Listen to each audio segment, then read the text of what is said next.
Hello mga kaigsuonan, maayong adlaw sa inyong hangtanan. Diri bitaw sa kalibutan, duha ka klase sa tawo nga naa diri, anak sa yawa ug anak sa Ginoo. Mao nang nagasumpakiay nga ang mga tawo naa diri sa kalibutan kay duha man ka klase.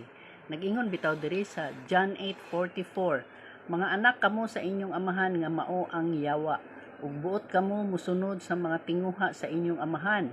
Mamumuno siya sukad pa sa sinugdan, wala gayud siya mudapig sa kamatuoran kay wala man kaniya ang kamatuoran.